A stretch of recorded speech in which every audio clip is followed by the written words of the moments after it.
All right, go for it. Let's see what you got. Boom. Okay, so you lost the balance in that direction. So that meant the arms, the 20 pounds of arms went over and out to the side. So in this next one, when you fling the 20 pounds here, make sure it gets around behind you. So do a practice swing and we'll just kind of review. You need some tees. Let's do some practice swings and we'll review where we started with this, right? So feet kind of flat on the ground. Go ahead and do some swings both ways, all the way back, all the way through.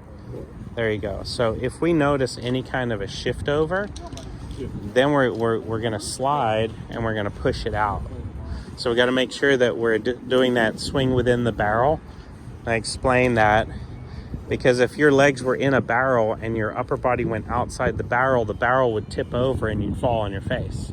So you gotta stay kind of leaning your upper body back or else you'll tip over. So there you go. Yeah, much better. Yeah, nice big backswing. Yeah, that one you shifted. So what you'll see in the video is you came up onto your toe. You came all the way forward. So keep that back foot on the ground. There it is. Yeah. So what'll be a really good stretch for you is to take the club, put it across your shoulders, kind of like I was describing before, and spin, and then spin through, but don't shift. Yeah, there you go. Spin, spin. Yep. Spin, spin. And as your muscles get used to spinning without shifting, that'll be huge. Because, you know, you've been playing golf, like you said, for 35 years.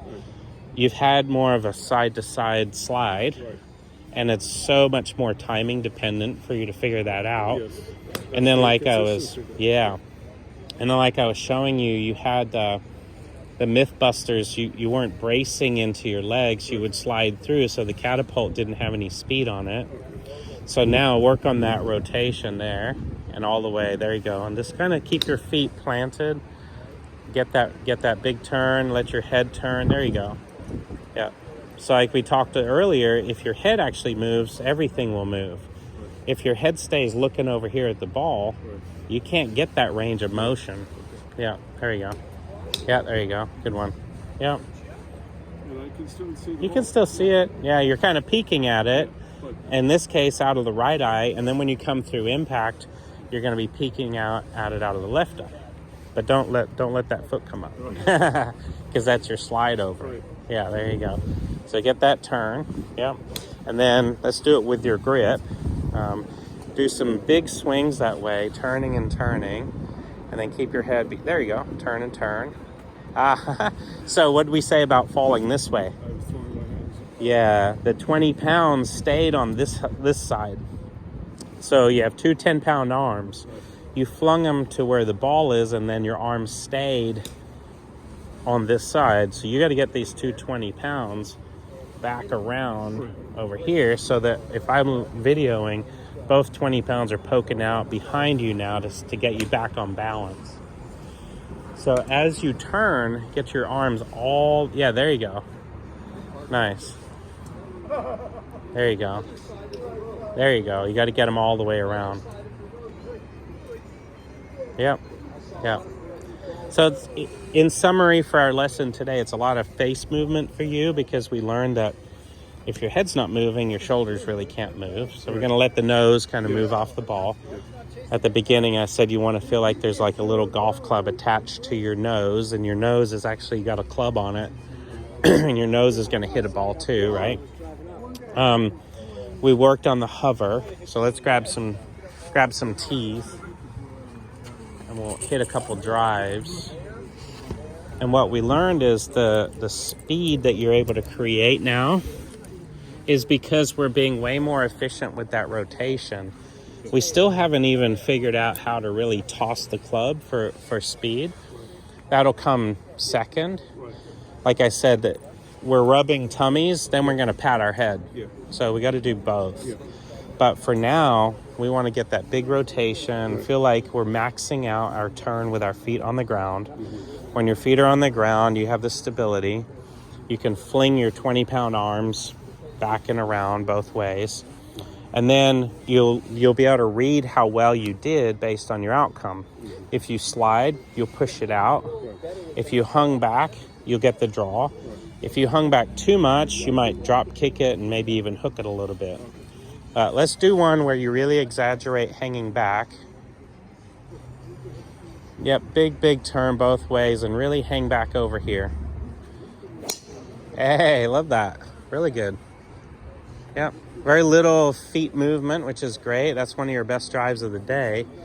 Nice high draw that rolled all the way to the back tee box. So to that tee is 260 yards, and that one rolled up like maybe 5 yards short of that. So it's like 255 yards there. So that's good. Which is what you'd like to see more. Yeah, and you got to be brave enough to kind of forget about the result and just go for the process. Yeah, big turn both ways. Good. Now what happened to the ball? Out to the left. Yep, so it went to the left and you pointed directly at your foot. Your foot came up, and the reason why your foot comes up is because you slid into it, right? So as you're making these swings, now you're figuring out, oh, okay, well, I felt like I did a pretty good job, but the outcome was over here and you missed it, you didn't get the pop. Right. When you miss the pop, it's because you didn't keep your head back over here. You kind of slid into it. Yeah, there you go. Yep.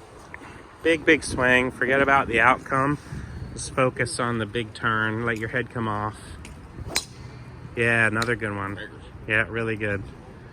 Nice and high. There you go.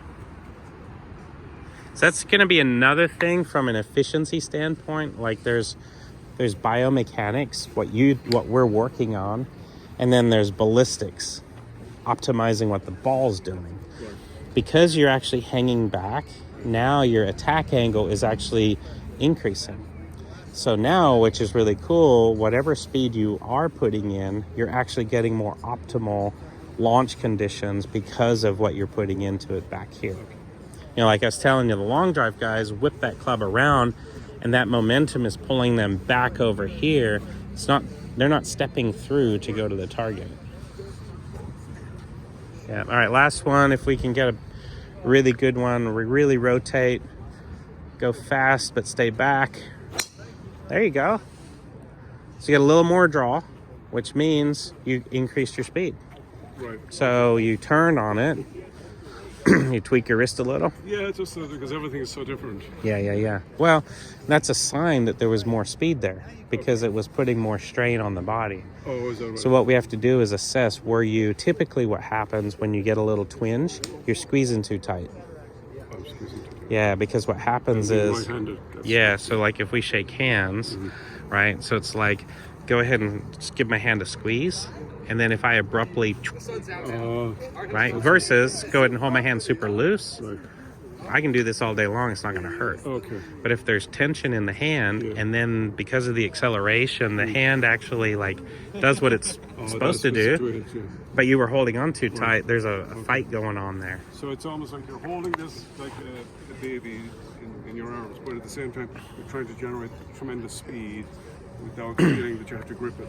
Yeah. So good question. This is how hard you hold it. Right? If I was holding it, here's how hard you hold it. So if you start pulling away from me, I'm just going to hold you there. Right, does not, yeah. Right?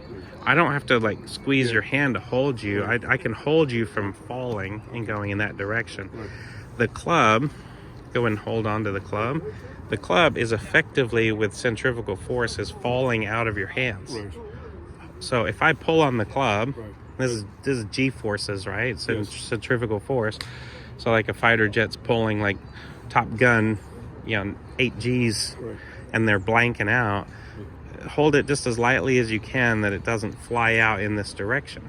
Right. That's all you need. That's all you need. Wow. Yeah, because And there's also the grip pressure. yes. So as a righty, trying to control the club Right. through your acceleration, what we determined was you were trying to guide it Right. and go linear sideways. Go from inside to out. Yep. Full rotation, hip. Yeah, and then trying to throw your legs, back foot. end up on your toe. Yeah, and because you're right side dominant, try and take all the right side out and go lift. Yeah. That was the stuff I used to Yeah. do. So now we're kind of being more symmetrical through the body. We're rotating and we're letting that back hand, like I was describing throwing a frisbee. Yeah. I'm not going to throw it very well like this, but if I just flick my wrist, it's going to be fine. Right.